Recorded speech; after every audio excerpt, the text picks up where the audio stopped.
Hello, and welcome to The Blank Potato. This horror story is uploaded by Reddit user IndigoCreepy. If you want to learn more about the author, link in the description. The title of this next story is Sweet Tooth. Before we start, I would just like to invite you to please like this video, subscribe if you haven't already, and click that notification bell so you won't miss any of my future uploads. So, get comfy, and let's begin. Everyone discusses the wonders of venturing beyond their comfort zone and pursuing their true passion by starting a business. However, the challenges of doing so and not achieving success are rarely acknowledged. I acquired a business loan, a commercial space with an attached apartment, and established a bakery.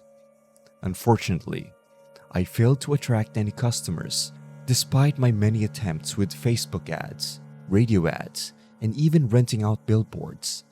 Not a single customer ever entered my doors. It's not like my baking is subpar, not to boast, but I don't even have anyone willing to give it a chance. Perhaps small businesses struggle to survive and flourish in the face of the convenience offered by online shopping.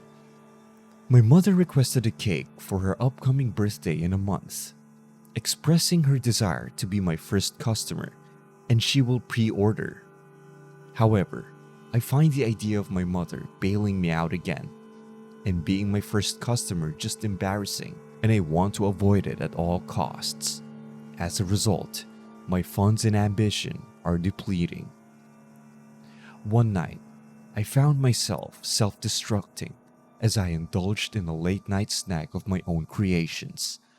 After consuming 2 cupcakes, I experienced a severe stomachache, a common occurrence after eating sweet baked goods, which is why I rarely indulge in them, especially late at night. Ironically, as a baker, I can barely enjoy my own baked goods. It feels like a curse.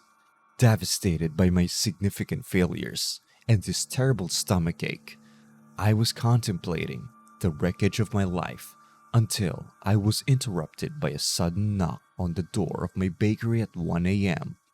I anxiously wondered who would be here at such an ungodly hour. Although I initially planned to disregard the circumstances and not open the door, curiosity got the better of me, and I peered through the peephole. To my surprise, I found a friendly-looking man in an elegant suit and tie, sporting a bowler cap. He had slicked back hair, glasses, and a warm, welcoming smile. He held a present wrapped in blue paper with a pink bow on top. A compulsion must have overcome me because I opened the door to a stranger at 1 a.m. "Hello there. Please accept my apologies for the late arrival. I just returned to town and wanted to offer a gift to the newest small business in town. Small businesses are a rarity nowadays due to the boom of online shopping. I hope this gift serves as encouragement for you to persevere. I understand how challenging it can be to achieve success, and perhaps this gift will assist you on your journey," he proclaimed. I was so taken back by the elegant man and his captivating speech that I stood there in disbelief. Not a word escaped my lips as I reached out to receive the generously offered present. The man smiled, tipped his hat, addressed me as ma'am, and departed. And that was it. Feeling shaken by the peculiar encounter, I returned inside and sat down at my table, unwrapping the mysterious gift. Inside, I found a card and a black book. The card read, "Sometimes it's not about marketing. If something is remarkable enough, people will naturally gravitate towards it."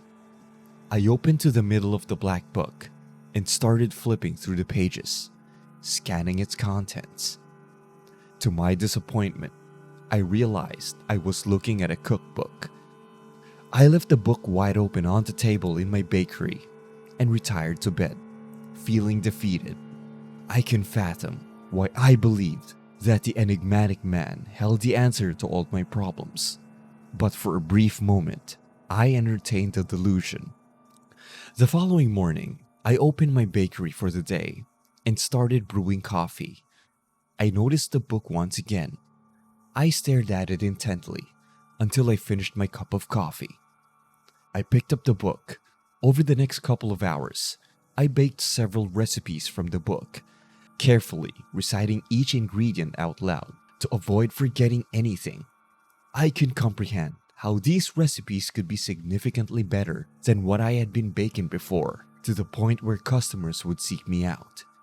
Yet, I was proven wrong. To my surprise, just as I finished icing a tray of cupcakes, I heard the bell on my bakery door, signaling the arrival of a customer. "You've got to be kidding me," I thought to myself as a customer stepped into my bakery for the first time since I began my business. Just as the card had predicted. "Hello, I was walking by and the irresistible aroma from your bakery compelled me to satisfy my sweet tooth. I couldn't resist coming in to see your delectable treats," the man said, his eyes widening as he beheld the assortment of pastries and cupcakes on my counter. He purchased a box of cupcakes to go and went on his way. I made my first sale, and joy overwhelmed me. Gradually, I started earning some money, attracting a few customers each day. Though nothing extravagant, I was finally beginning to achieve a meager profit. However, what I truly needed were returning customers, people I could rely on to sustain my business for years to come. Despite the praises I received regarding the appearance and aroma of my goods, I had yet to witness a familiar face returning to make another purchase. This worried me. Against my better judgment, one morning, I decided to sample my new creations to ascertain whether the recipes the mysterious man had given me were genuinely exceptional. They were incredible. I couldn't believe it. "This is the most exquisite cupcake I've ever tasted," I thought, holding a half-bitten cupcake at eye level, scrutinizing its perfection. However, my elation was short-lived, as I soon experienced a stomachache. This didn't make any sense. I couldn't understand why. Despite having numerous customers over the past month, not a single one had returned. Frustrated and confused, I concluded that I should sell a cake to my mom on her birthday, because then I could at least receive some honest feedback after prying for a while for the truth. I know. It seems slow to sell a cupcake to your own mom on her birthday. But you don't know my mom. She would insist on paying me, regardless of whether she slipped money into my pocket or left it in my apartment's mail slot. Somehow, she would ensure I received the payment, so it's easier this way. So, I baked a cake for my mom. Although she arrived in town late that night, she insisted on having cake and ice cream. She came to my bakery at 12:30 a.m., and after catching up for a while, she eagerly anticipated trying her birthday cake. I adorned the cake with candles spelling out 2 and 1, and wished my mom a happy 21st birthday, which made her burst into laughter at the obvious lie. My mom treasured birthdays and always celebrated, no matter what. I asked her to make a wish and watched as she leaned in to blow out the candles.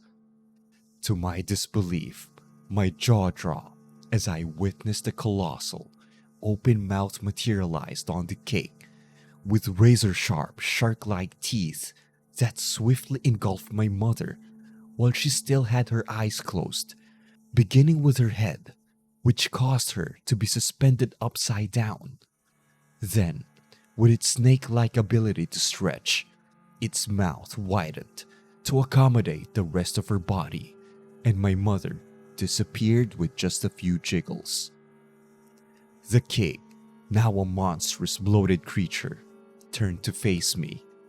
It shouldn't have been able to see me, possessing only a giant mouth, and yet its gaze bore into my soul.